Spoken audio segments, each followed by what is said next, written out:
Bienvenidos al programa de capacitaciones en seguridad y salud ocupacional de MBM Drilling SAC. En esta sesión revisaremos el estándar de bloqueo y etiquetado de equipos.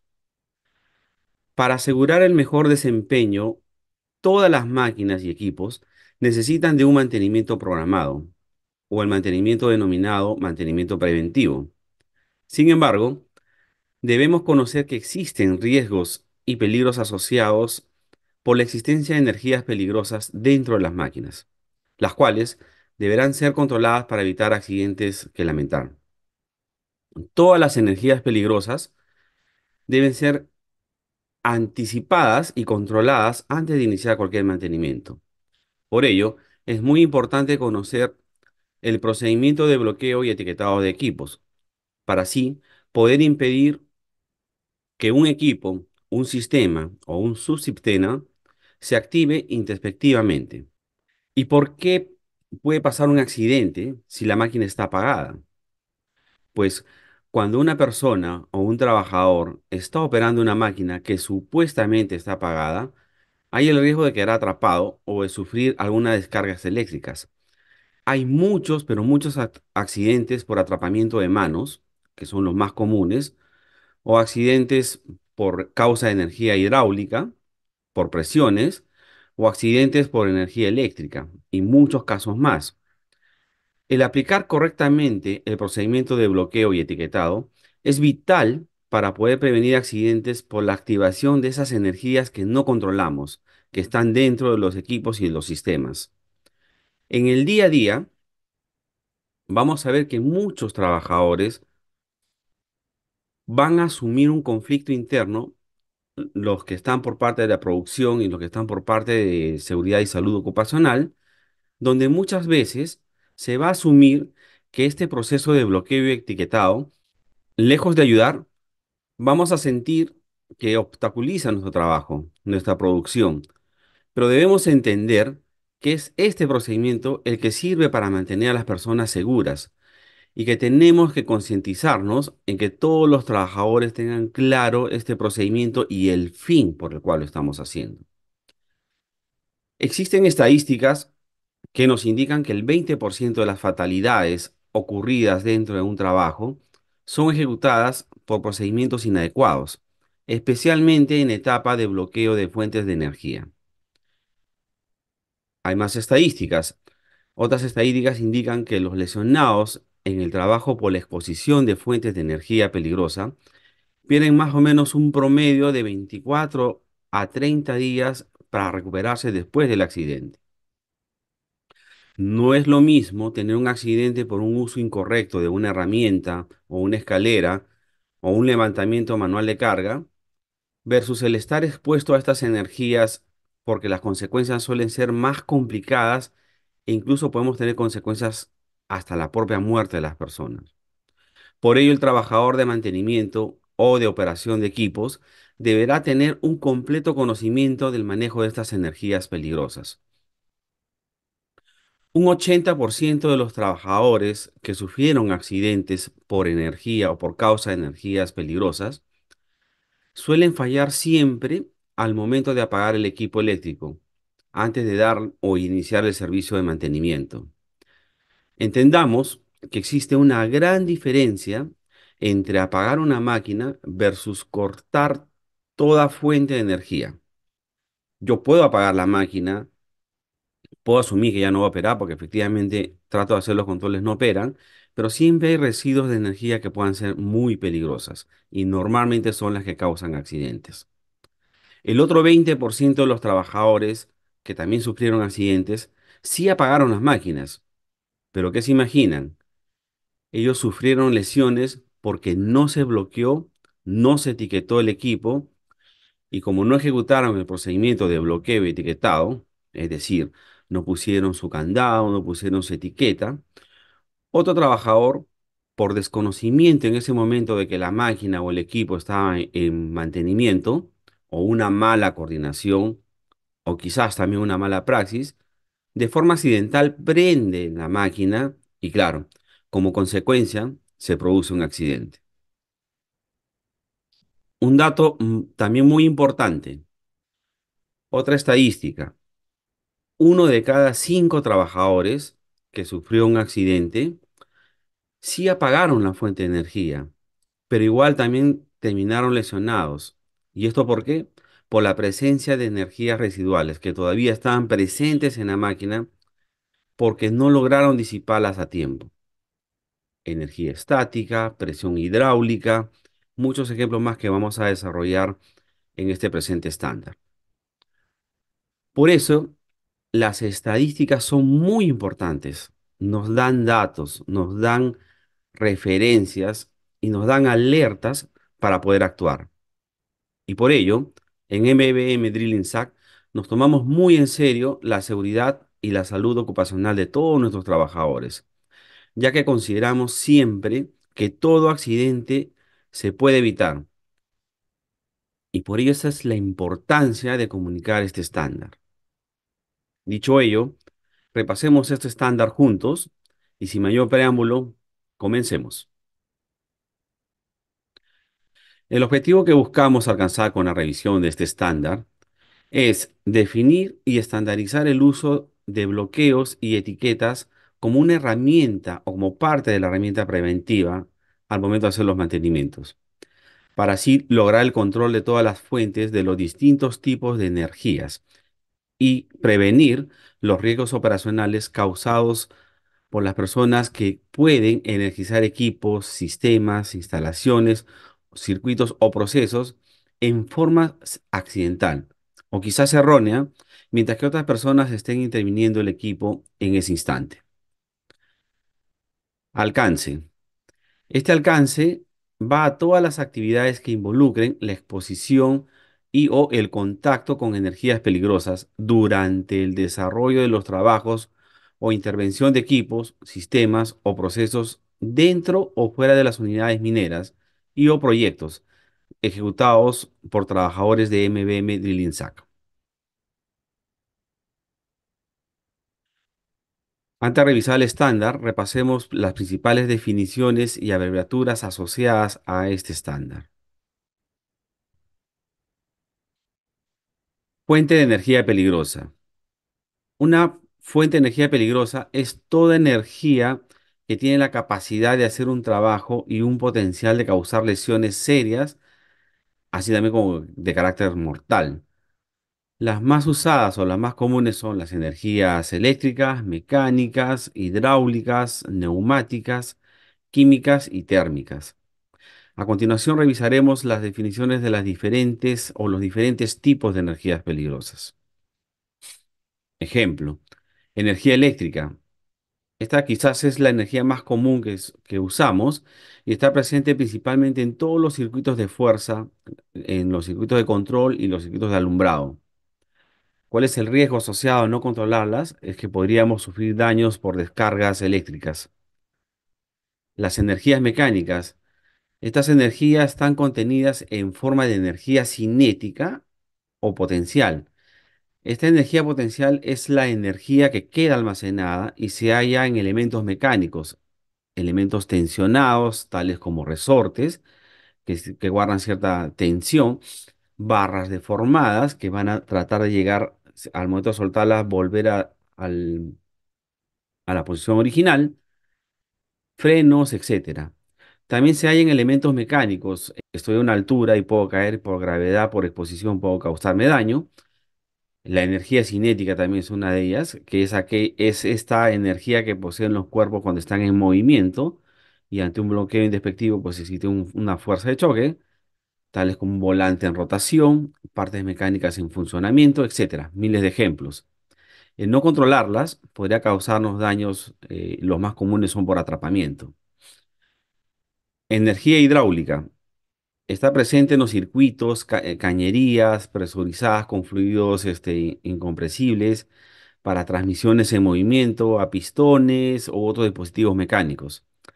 También es la energía que está presente dentro de las cañerías llenas de líquidos. Pueden haber cañerías con líquidos calientes y que están a cierta altura de la columna de posición.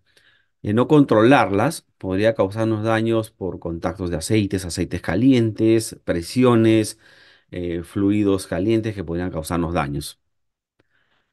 Energías neumáticas. Estas están presentes en los compresores, acumuladores, circuitos de cañerías y otros elementos donde existan gases comprimidos, por ejemplo, ¿no? No controlarlas usualmente podría causarnos daños por golpes. Energía química. Esta energía está presente con sustancias químicas que normalmente pueden estar en las labores, especialmente en aquellas más activas tales como los ácidos fuertes, combustibles, álcalis, etcétera. El no controlarlas nos podría causar daños por contaminación. Y finalmente, las energías térmicas, que corresponde principalmente al calor transmitido por conducción, por radiación o convención. El no controlarlas podría causar los daños principalmente por quemaduras. A este tipo de energías las denominamos fuentes de energías primarias.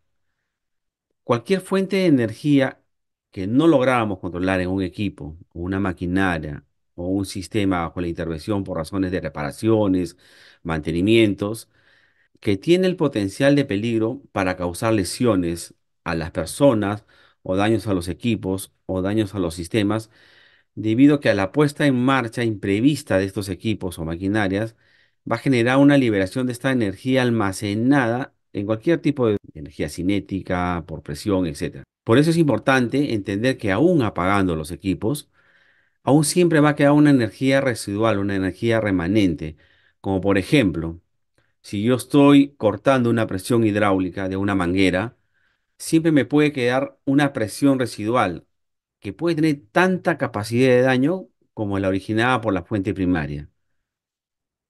También puede haber una energía mecánica acumulada, por ejemplo, en una cizalla de una prensa. Yo, como parte del mantenimiento del equipo, desenergizado la máquina, aparentemente. Creo que está completamente desenergizada en el equipo. Pero esto no quiere decir que aún en la prensa no mantenga algo de presión en los dispositivos, como por ejemplo los resortes o alguna de sus piezas, que pueden hacer que a pesar que la máquina esté desenergizada, la cuchilla pueda caer por un efecto de gravedad, por ejemplo, y puede causarme algún corte. O puede ser que tenga resortes que al momento de entrar a hacer mantenimiento lo suelto y la misma presión me puede saltar y me puede caer en la cara o algún compañero. Algunas de estas piezas se pueden liberar con tal presión, tal tensión que puede causar un daño por golpe muy importante. También podría haber un ejemplo de una energía eléctrica acumulada en equipos que tengan sistemas de seguridad redundantes, como banco de baterías, banco de batería de respaldo o capacitores, condensadores, que almacenen energía y que éstas puedan disiparse cuando yo me acerque al interior de la máquina y sufrir una descarga eléctrica aún habiendo desconectado la fuente de energía primaria. Como verán, en todos estos casos, se demuestra que también tenemos una fuente adicional a la fuente de energía primaria que la vamos a denominar energía secundaria o energías residuales. Por ello, la importancia de reconocer que existen estas dos fuentes de energía y tenemos que atacarlas al mismo tiempo. No podemos bajar la guardia pensando que desconectando o apagando una máquina con eso es suficiente. Estas energías las podemos encontrar en recipientes confinados, en equipos, en vehículos, procesos, sistemas, fluidos presurizados, etcétera. Por ello, debemos mantener o mantenerlas apropiadamente aisladas, aseguradas o liberadas todas estas energías antes de cualquier servicio de mantenimiento o revisión, instalación, daños o armar una máquina nueva. Aislamiento. El aislamiento es la acción de desconectar o retirar la fuente de energía a fin de dejar el equipo o la maquinaria sin energía. No solamente el equipo, el proceso, el sistema, antes de que pueda ser bloqueado por los elementos de bloqueo y etiquetado, para después poder intervenir de forma segura e impedir algún suministro o retorno de energías al momento que estamos operando la máquina.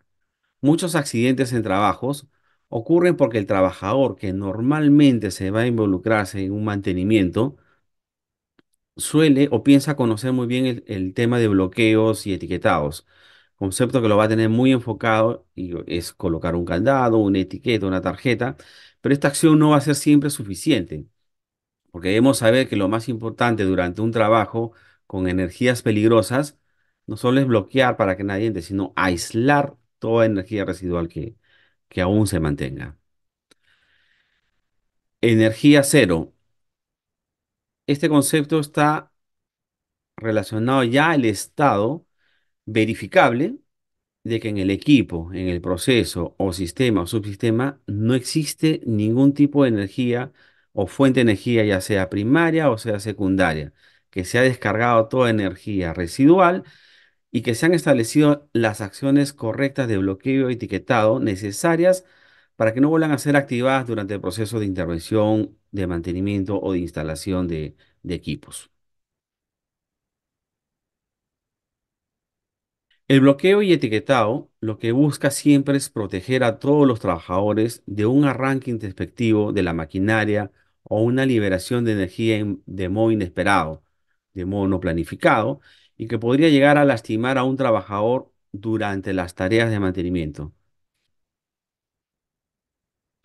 Con los equipos más un proceso correcto, yo puedo evitar e impedir que estas energías sean liberadas de forma accidental o introspectivas. Por ejemplo, si ven la primera imagen, estoy bloqueando una válvula de un contenedor de gas a presión, con lo cual me va a ser imposible accionarla. En la segunda imagen, estoy aplicando un bloqueo que está evitando que alguien pueda abrir la tapa de interruptores con la cual pueda accionar algún sistema. Esta está con un candado, por ejemplo, ¿no? En la tercera imagen, estoy bloqueando el interruptor en sí mismo. Es imposible que alguien pueda subir o bajar el interruptor porque tiene un dispositivo que le impide que puedan moverlo.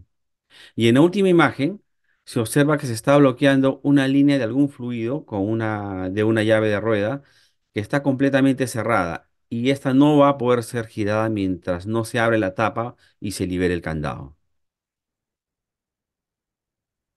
Bloqueo, como vimos en las imágenes, es la acción de colocar un dispositivo físico o una barrera física que impida la conexión, la activación de la fuente de energía o fluido de energía a fin de evitar un accidente durante la intervención de un equipo de proceso o sistema. Básicamente, se busca evitar un modo físico de que alguna persona pueda reenergizar o encender la máquina cuando esté bloqueada. En la imagen podrán observar que se está bloqueando el dispositivo encendido y asimismo estoy evitando o impidiendo que alguien pueda accionar el botón o el switch o el interruptor o la válvula no solamente porque está bloqueada, sino que además tiene un candado que hace imposible que sea abierto. Y solo podrá ser la persona que tenga la llave, es decir, la persona responsable de ese proceso.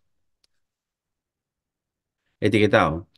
Es la acción de colocar una tarjeta individual de aislamiento de energía en los puntos claves en donde están las fuentes de energía o las fuentes de flujo de energía, tableros. Esto con el fin de poder avisar a todos los trabajadores que alguien está trabajando en esa máquina y qué es lo que está haciendo. ¿Y quién es la persona que está en ese momento, en ese lugar, haciendo una acción de mantenimiento o de revisión de la máquina? Pero además avisará cuánto tiempo va a tardar y notificará que la desconexión del equipo es de manera intencional y que nadie deberá prender o intentar encenderla porque está en un proceso de mantenimiento. Las etiquetas siempre son personales e individuales, así también como los candados y las llaves que también son individuales y están asignadas a una sola persona, con el fin de saber quién es el que está haciendo este proceso. ¿Cuáles son los dispositivos que componen este paquete de sistemas de bloqueo y etiquetado? Veamos primero las tapas y los dispositivos de bloqueo. Estos son los que hacen que sea físicamente imposible accionar un interruptor o abrir alguna válvula.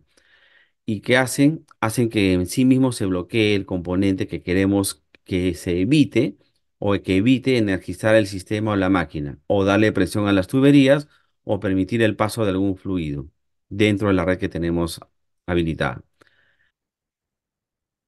De estos sistemas tenemos los bloqueadores de conectores o de tomas industriales. ¿no? Que me van a bloquear todo lo que es accionar este switch principalmente o aislar puntos de conexión de energía eléctrica.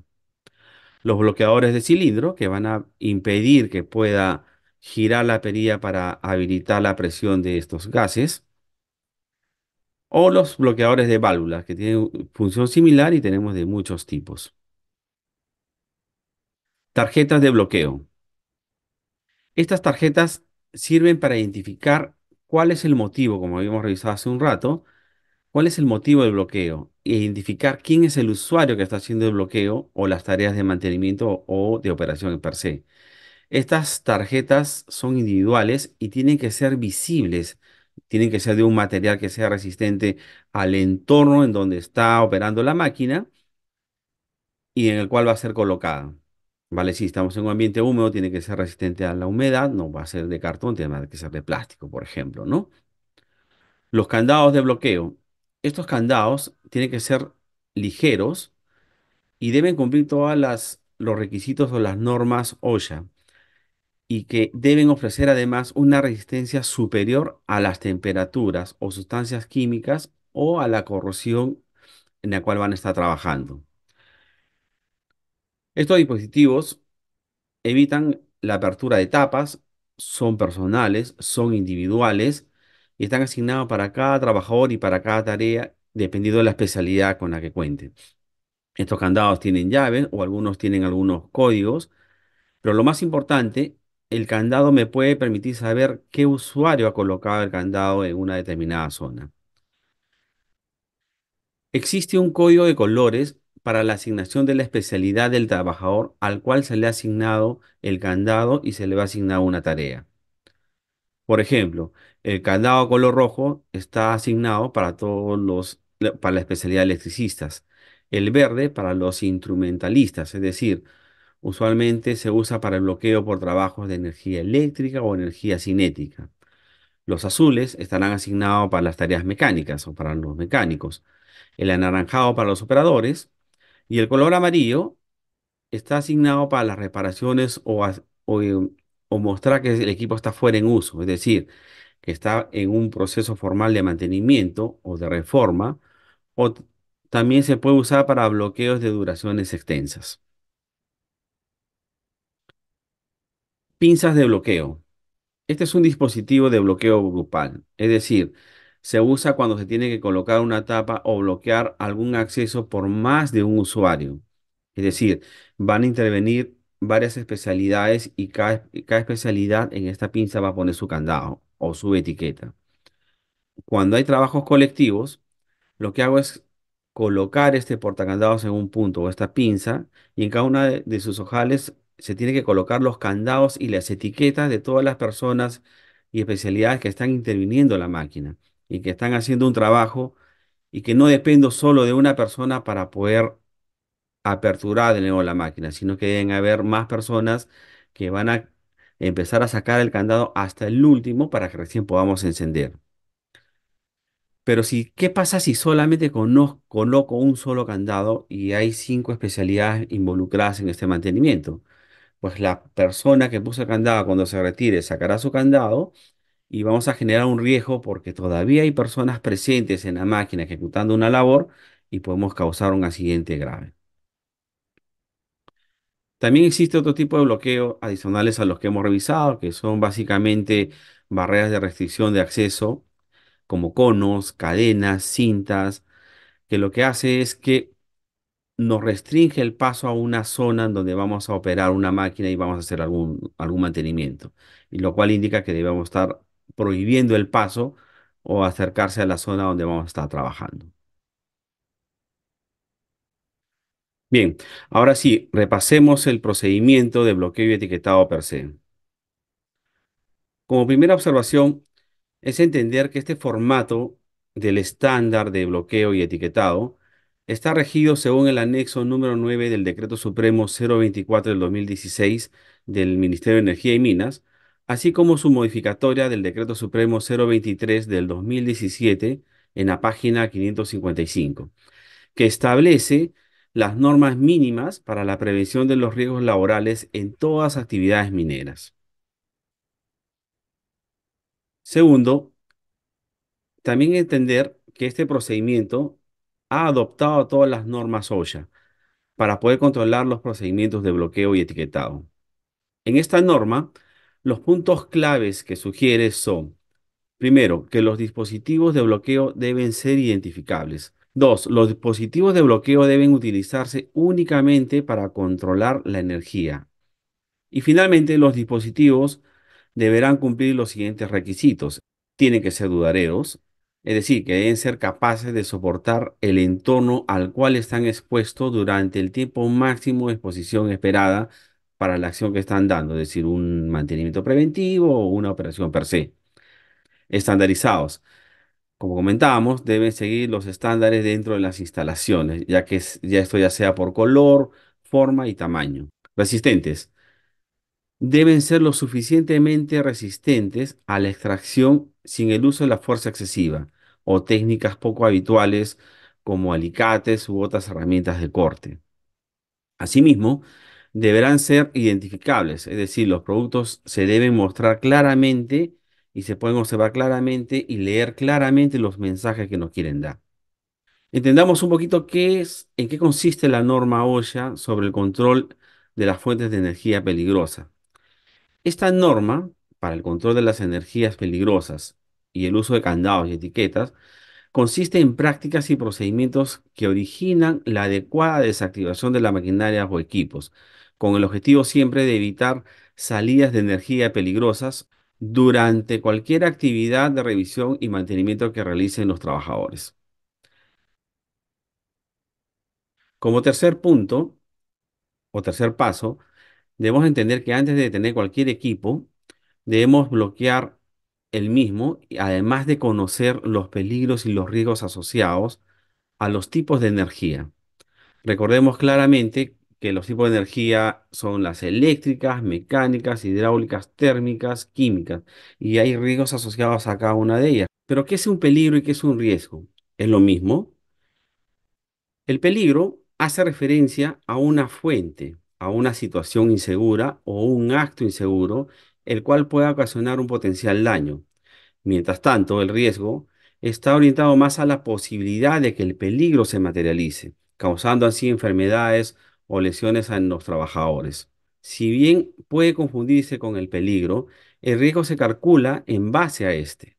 Repasemos con algunos ejemplos para entenderlo más claro, y ello hará que cobre más importancia los estándares como el estándar Colpa y el estándar de metodología STOP.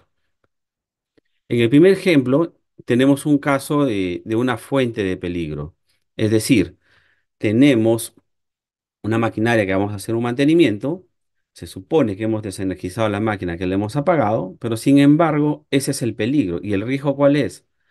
Que efectivamente empecemos a manipular la máquina y una energía residual haga que nos haga un atrapamiento mecánico, ¿no? En el segundo ejemplo, tenemos una situación de inseguridad de trabajo, es una situación insegura de trabajo o una condición insegura de trabajo. En este caso tenemos una tarea de alto riesgo, ya que es un trabajo en altura, pero ¿qué pasa si nosotros mandamos a un trabajador a esta tarea y no lo mandamos con los elementos de protección personal necesarios? En este caso, un arnés. Entonces, el peligro está ahí y el riesgo es que se caiga el trabajador por no tener este dispositivo de seguridad, ¿no? Se está materializando el peligro. Y en el tercer caso, es un acto inseguro. Tenemos un trabajador que va a proceder a hacer un mantenimiento, una limpieza de un equipo, pero no se le ocurrió mejor forma de subir un peldaño más y usar estructuras no estables. ¿Qué va a pasar? El riesgo es de que el trabajador se caiga y se lesione y produzca daños no solamente personales, sino de quizás hasta materiales también. Entonces, entendamos bien cuándo es un peligro, es cuando lo podemos observar, podemos intervenir para que no suceda, y el riesgo ya cuando sucede se materializa. Cuarto, se debe asegurar siempre de forma física que la máquina a la cual vamos a hacer mantenimiento no pueda funcionar mientras se realicen las operaciones, reparaciones, instalaciones, ajustes, el caso que fuera. Siempre mediante el uso de dispositivos de bloqueo como candados y tarjetas de señalización. Quinto, Para ya realizar los mantenimientos en los equipos o en los sistemas, debemos primero desbloquear las energías peligrosas siguiendo siempre la siguiente secuencia. Primero, asegurarse siempre que el personal que va a hacer estas tareas es el personal autorizado para este trabajo. Asimismo, que todos deberán tener los dispositivos de bloqueos, ya sean los elementos de bloqueo, candados y tarjeta de señalización. Acuérdense que es importante que los candados tengan los colores para saber en qué etapa de mantenimiento se va a hacer, qué personal va a ser. Las tarjetas deben tener la identificación del personal que va a estar y si es una tarea multi-equipo, tienen que estar las pinzas. Segundo, se debe informar, asimismo coordinar con el superior del área las tareas de mantenimiento que se van a hacer. Todas las actividades deberán estar siempre programadas. Tercero, identificar en el campo los puntos de aislamiento que se van a requerir bloquear antes de iniciar una tarea de mantenimiento. Cuarto, una vez identificados los puntos en los cuales se determina que hay que bloquear, ahora sí se apaga el equipo y se aísla con estos elementos de bloqueo todas las fuentes de energía. Una vez ya identificadas, pues se procede a hacer el bloqueado, según lo que hemos venido conversando, así como poner la señalización requerida para tal fin. Sexto, una vez que se ha bloqueado y asegurado que las máquinas están bloqueadas y no se va a permitir un encendido introspectivo de las máquinas, tenemos que identificar los puntos donde puedan haber energías acumuladas para empezar a hacer la disipación de energías residuales. Séptimo, finalmente, asegurarse que los equipos no van a encenderse, es decir, el no funcionamiento de los equipos. Esto, claro, está asegurándose que se instalaron correctamente los dispositivos de bloqueo. Consideraciones finales. Se debe priorizar la capacitación sobre este estándar, de preferencia anualmente como mínimo, o si es que se adquiere una máquina nueva, o si es que se incorpora algún personal nuevo, o se hace un cambio de roles. Nunca accione un equipo o un dispositivo eléctrico si es que está bajo carga y nunca remueve los fusibles sin antes haber desenergizado la máquina. Esto es muy importante. Y finalmente, recordar que los dispositivos de bloqueo se dividen en dos, los bloqueos eléctricos y los bloqueos mecánicos. Estos dispositivos de bloqueo deben utilizarse conjuntamente con el candado para impedir siempre la retirada de los mismos. Recuerde que en MBM Drilling SAC estamos muy comprometidos con la seguridad y la salud ocupacional de todos nuestros trabajadores. Asimismo, recuerden que los esperan siempre en casa. Muchas gracias.